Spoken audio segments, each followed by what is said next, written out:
Good morning everyone! Happy Tuesday! So, ano na ngayon, parang hindi na morning, noon time na. 12:36. And nagpe-prepare na kami dahil nga today is the 31st na dito sa USA.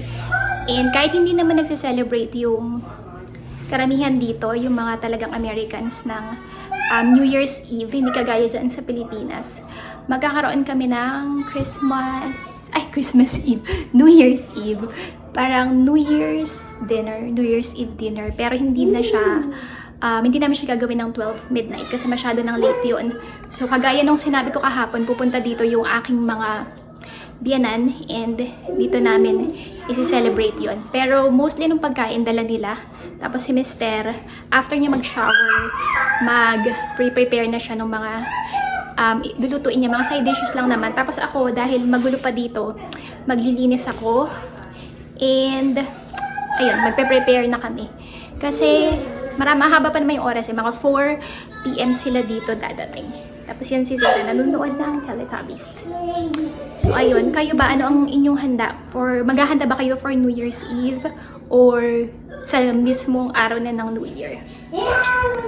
Kanina kausap ko yung aking family sa Pilipinas. And ayun, si Mister nga, nagtataka siya kung bakit sobrang dami ng pagkain na piniprepare like sa Christmas and sa New Year. Maski nung nandun siya sa Pilipinas. Kasi sa atin, di ba talaga pag may handaan as in, tinotodo talaga yung nung karamihan. Nung nandun siya sa Pilipinas, nagpa-despedida party ako sa kanya. Nagulat siya, ang daming pagkain. Sabi niya, paano natin uubusin lahat-lahat yan? And gano'n naman kasi talaga tayo mga di ba? Mga Pinoy. So kami dito, simple lang yung pagkain. Hindi siya ganun kadami. So ang magsi-celebrate lang is yung aking biyanan, mother and father ni Richie. Ako, si Richie at si Zara. So ayun ang aming gagawin. And then bukas, meron kaming pupuntahan. And of course, isasama namin kayo. And before anything else, dahil New Year, i-shoutout ko itong ating mga viewers and mga subscribers na madalas nanonood at nagko-comment ng aming mga videos. Maraming salamat po sa inyo and hopefully is andyan pa rin kayo sa mga susunod na araw at sa mga susunod na taon. Although merong mga nawala, meron namang mga pumalit. So again, thank you very much po sa inyong lahat. So unang-una syempre, ang ating valedictorian si Miss Evelyn. Ever since na nag-subscribe yan, talagang never siya nag-absent manood at mag-comment sa video. So, we really appreciate you. Miss Evelyn, maraming salamat. And of course, si Ria, ganun din siya. Lagi din siya nagko-comment at nanonood. And ito, bago natin tong subscriber and bago natin kasisi dito sa YouTube, nag-aano din siya, nag-vlog. Pero parang more on podcast yung sa kanya. Si Arlene Life in Washington State. Tama ba sis? Kasi Arlene LIWS. So mag-subscribe kayo sa kanyang channel. Tapos si Miss Helen Villanueva. Maraming salamat sa pag-subscribe sis and sa laging pag-comment. Mula nung nag-subscribe ka, nakikita ko lagi kang nagko-comment sa aming mga videos. So thank you so much. And then of course, ito OG ng ating ng ating YouTube channel, si Sis Liza Bernabe. And then ito bago din to, si Miss Elma Delaney. Tama ba pag-pronounce ka ng last name mo, sis? So thank you so much. And then si Mco watching 2290. So salamat sa pag-comment and sa panonood. Of course, ito medyo matagal na din itong nanonood sa atin. Si Miss Ellen Cabana. Thank you so much, sis. And then si Shing Kit. Thank you so much sa pag-subscribe and sa panonood and sa pag-comment sa aming mga videos. Si Russell B. Nag-aano din siya, nag-vlog, mag-subscribe din kayo sa kanyang channel. And then si Sis Gail Parker, thank you so much sa panonood and sa pag-subscribe and sa pag-comment sa aming videos. And sino pa ba? Si Aisha Senilo, thank you so much. And si Amused Baked Bread. So, maraming salamat. And then, who else? Si Miss Catalina Mempin, thank you so much.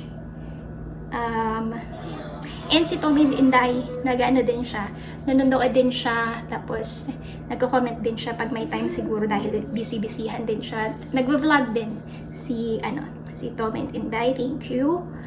And si Livinia Rivera, I think taga dito din siya sa Connecticut. So thank you for watching and thank you sa pag-leave ng inyong mga comments. So maraming salamat yung inyong panonood, pag-like, and pag-comment. Malaking tulong yon para mas ma-push pa yung aming mga videos sa mas maraming viewers dito sa YouTube. Although hindi ganun kadami pa ang aming subscribers at views, I am very grateful and thankful sa na-achieve ng aming YouTube channel. And that wouldn't be possible because of you. So thank you so much and Happy New Year to all of you. And God bless you all. So, mag-start na akong maglinis.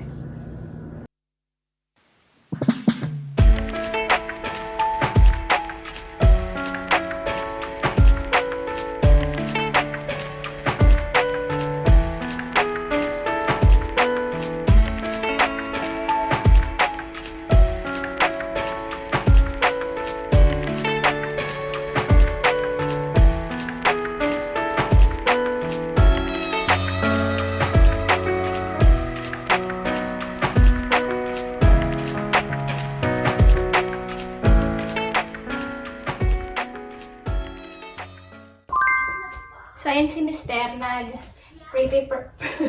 nagpre-prepare na siya ng mga side dishes. So, I love you. Tell them what are you making? Here. Wait, I'm learning how to use this thing. You don't know how to use it? Well, it comes apart apparently. I guess so you can clean it. I'm gonna be making mashed potatoes, sweet potatoes, green beans, and stuffing and gravy from a jar. That's it. Yes. And then, what's your mom's gonna bring? My mother is bringing a ham that they shot and murdered themselves, and What murder? a Caesar salad and a chocolate cream pie. Ayun, kasi, nag-hunt yung aking father-in-law. What kind of meat is that? Pork. Pork? Yeah. How did they, They went, what? How did they get it? What kind of pork? I think it's like a wild boar. Wild boar? I don't know. Or a wild pig. So yan, nag-hunt kasi yung aking father-in-law. Have you tried hunting? I don't like killing things. I had enough. I killed all the frogs in the pond when I was a little boy, and then it took my whole life for them to come back. And from then Did you regret it? Yes. You killed the frogs. Yes, that was a mistake.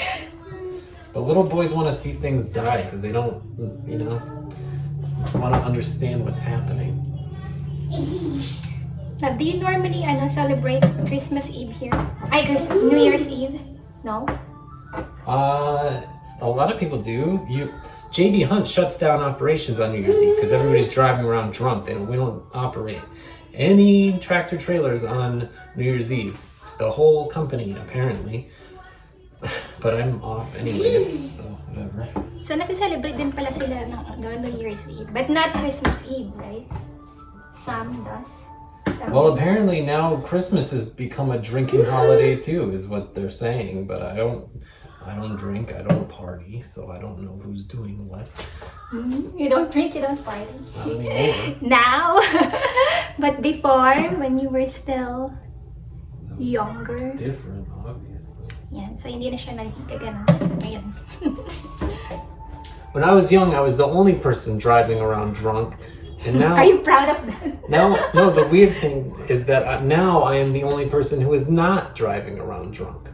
Yes, you should be because that's part of your job or else they're gonna. Yeah, but it used to be I was the only person doing it. Now everybody is doing it and I am not doing it. What is that? It's very weird.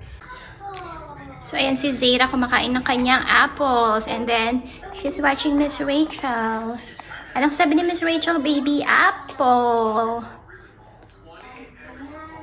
Banana.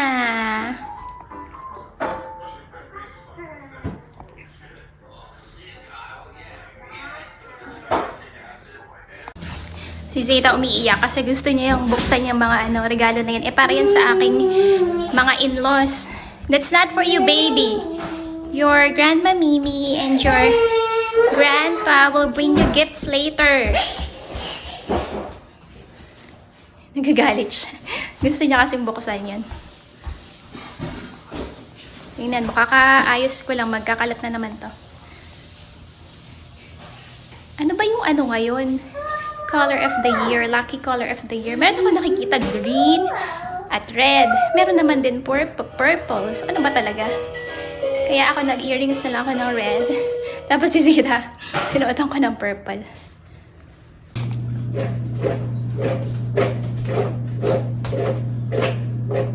What if I fucking blow these across the You don't have any reaction. I think my reaction is gonna be to elbow you in the face. No reaction. Now you know that you're in a video. You're cursing me. Whatever. You failed my About me doing it. Pinagnap ko muna si Zeta para hindi siya grumpy mamaya. Ano? Is there anything to wash? Maghugas na nga ako ng itong mga ginamit ni Mr. para hindi nakatambak dito. So tapos na si Mr. magluto, na iset up ko na itong aming table. Tapos dyan namin ilalagay yung food. Hinihintay na lang namin ang aking mga in-laws. Malilate daw sila. So ayan, since maliit lang yung table namin and talaga dalawa lang yung chair, ito na lang yung nilagay namin na additional chairs. Si Zeta tulog, pagigisingin ko na siya.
So ayun, nakaalis na ang aking mga biyanan. So ipapakita ko sa inyo yung mga regalo na binigay niya sa amin.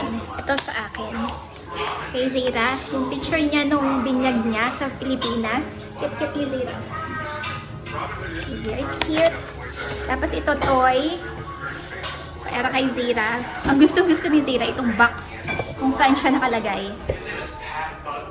And then ito, bigay nila sa akin, ang aking mga in-laws. Ang cute ah. Ang niya, comfortable sa paa. Tapos ito, scrapbook. And then, itong digital picture frame. Digital picture frame. Cute. Ganyan siya. And then, card. Para kay Zeta ito. Tingnan natin ang laman ng card. Ay, para pala ito sa amin dalawa. So, merong ano, may pa-cash. Bigyan sa amin ni Zeta ng aking mga in-laws. Sabi, grateful for all the happiness you bring, not just during the holidays, but all through the years. Merry Christmas, all my love, Janine and Bob. So, yan. Tapos kay Mister, ang regalo nila kay Mister ay ito, jacket. Gandang klaseng jacket niya. Yeah, what else did they give you? The knife? And then yung knife, andoon, hindi ko na you show it to them. It's handmade by some guy. It looks very handmade by some guy. I have no So shit ito on it. siya, handmade daw to ng hindi namin kilala. Hindi alam ni Masal kung sino. Pero ayan, tingnan nyo. Ganyan siya. Parang ano, yung knife sa Pilipinas. Ayan. Kasi ito ang gusto ni It's a Mr. deer antler. Show him the eagle. It's got an eagle on it. Where is it? On the head. You're gonna stab yourself. Where? Ayan, meron pa eagle siya. Ayan, oh. Kita nyo ba? Si Mr. kasi may siya sa mga ganito. Knife. So, ito yung gusto niya. It doesn't fit. Anything else? So, ayun. Tapos, meron din kaming gift sa kanila. Kaso, hindi na namin napakita sa inyo. Kasi nga, di ba sabi ko sa inyo, hindi naman ako masyado nagbe-video pag andito sila. And, sobrang saya din naman ang aming, dinner. Kaya lang hindi ko na nga na-capture kasi nakakahiya din. Dahil, syempre, intimate, siya, moment. So, ayun. Matagal sila dito, mga 3 hours din. So, ngayon, tapos na, nagliligpit si Mister. Sabi niya, siya na daw ang magliligpit. Bantayan ko na lang si Zeta. So, ayun. Sayang hindi nga kami nakapag-picture niya kasi ako picture. So, anyway, ayun lang. Tapusin ko na ang video dito. Again, Happy New Year to everyone. And sana ay naging masaya ang inyong celebration ng bagong taon. And, ayun, more blessings sa mga susunod pang mga araw. Especially ngayong 2025. So, thank you so much again for supporting our YouTube channel. We really appreciate you all. Thank you so much. And we see you again next time. Bye. Say bye-bye. Say that. Bye-bye. Si Mr. nagliligpit doon. Nakahubad na.